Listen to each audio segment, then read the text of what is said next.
Hello guys, আসসালামু আলাইকুম। Welcome back to my channel. আশা করছি আপনারা ভালো আছেন। আমি খুবই ভালো আছি। আপনাদের সামনে আরেকটা নতুন ভিডিও নিয়ে চলে আসলাম। আজকের ভিডিওটা হচ্ছে 4 আইটেমের ভর্তা। আমি কীভাবে বানালাম সেটাই আপনাদের সাথে শেয়ার করব। এখানে আছে আলু ভর্তা, বেগুন ভর্তা, কালো জিরা ভর্তা, মাছের ভর্তা। তো এইগুলো আইটেম থাকলে বাড়িতে কিন্তু মাছ মাংসের কোনো তার প্রয়োজন হয় না। অনায়াসে কিন্তু 2-3 প্লেট ভাত খাওয়া যায়। আমার খুবই পছন্দের। তো এখানে দেখেন আমি আলু সিদ্ধ বসানোর জন্য কেটে নিয়ে পানিতে ভিজিয়ে রাখলাম। তারপরে কালো জিরা, রসুন আমি এখন পাটার সাহায্যে পিষে নেব।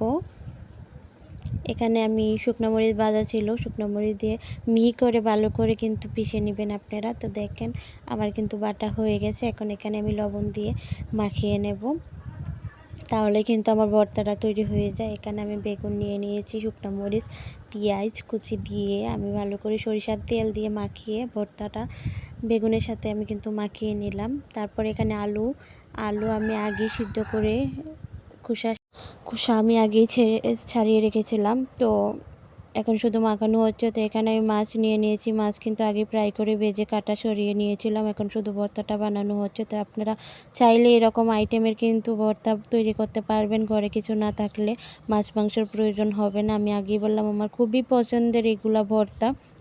আপনাদেরকে অসংখ্য ধন্যবাদ আমার ভিডিওটা দেখার জন্য। প্লিজ লাইক করবেন, কমেন্ট করবেন, শেয়ার করবেন। ধন্যবাদ।